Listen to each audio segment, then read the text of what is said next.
Nous pourrions ce matin parler de miracles, ce miracle des poissons, la pêche miraculeuse, un seul coup de filet et 2 bateaux entiers remplis à tel point qu'ils sont en train de s'enfoncer.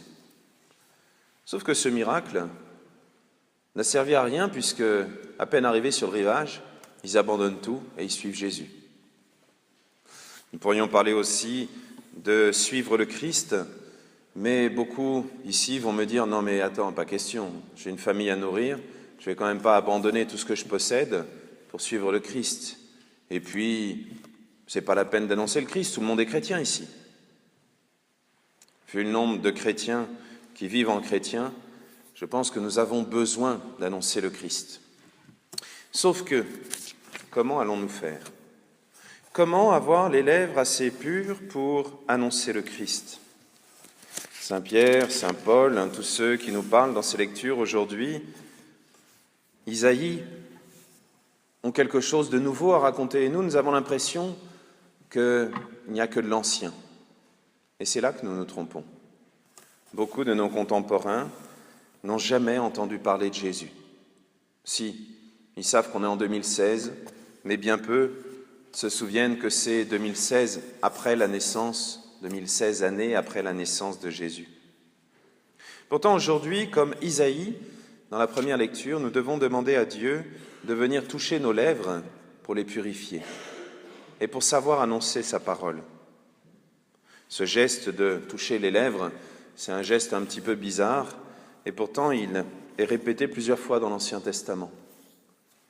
Mais nous avons l'impression que tout va bien, que nous faisons exactement ce que l'Église nous demande. Vous savez, nous sommes dans l'année de la miséricorde, et le pape nous demande d'aller reprendre notre voisin pécheur.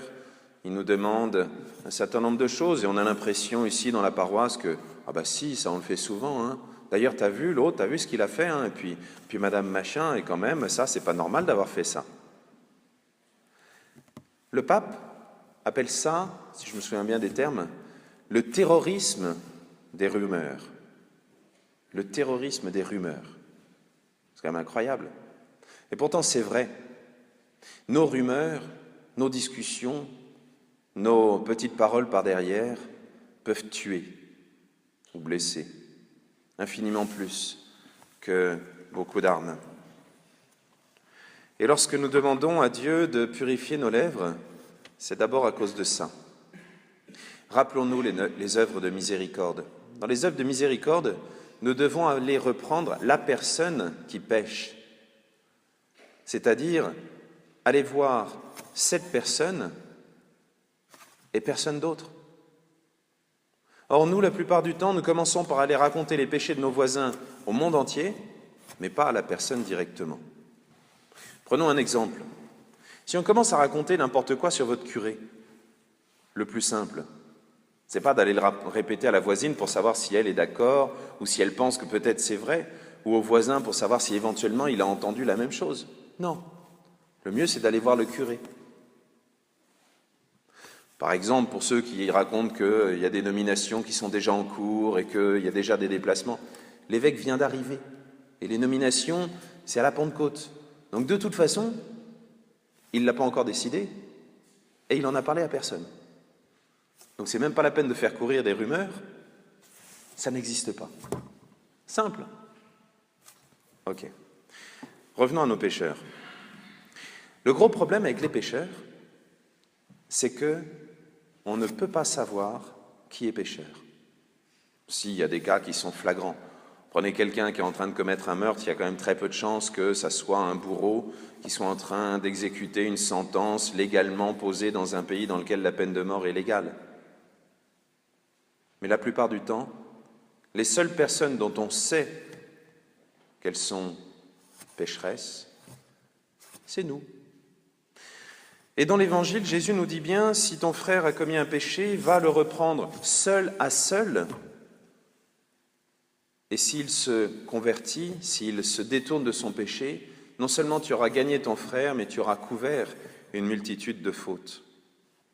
Mais souvent, la seule personne qu'on connaît, elle est dans notre miroir le matin, quand on se regarde dans la glace.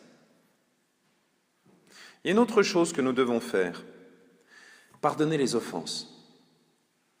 Et là, ne confondons pas les offenses et les péchés.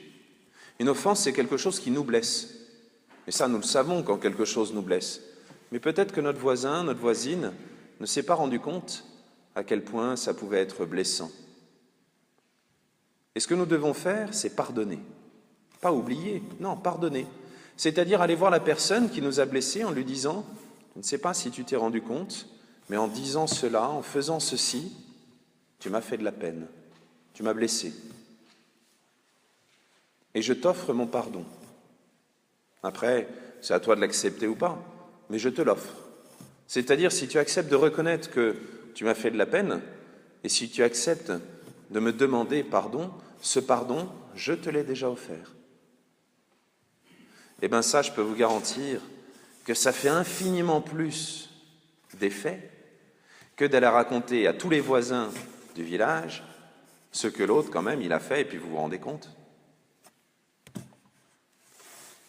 Et lorsque nous essayons d'aller annoncer la parole de Dieu, eh bien cette parole, elle commence déjà par nos propres actes, nos propres manières de faire, nos propres voisins. Et ça sera infiniment plus efficace que, justement, de raconter à tout le monde toutes les bêtises qui se passent.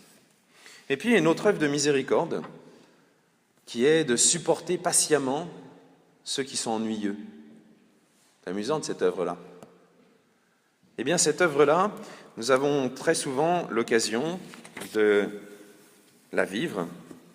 Et justement, elle va contre le terrorisme des ragots, des discussions.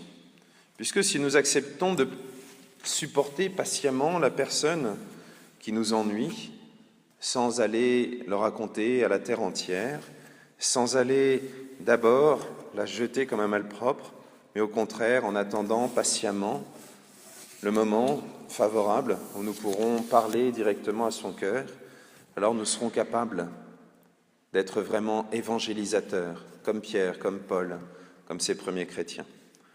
Alors demandons ça à Dieu, cette grâce, ce cadeau gratuit qu'il nous fait, de savoir être patient envers le cœur de l'autre, attendre le moment où le cœur de l'autre sera disponible, pardonner les offenses et être véritablement celui, nous, que nous allons reprendre pour le détourner de son péché. Que Dieu nous aide à vivre de cette miséricorde et à annoncer par là l'Évangile. Amen.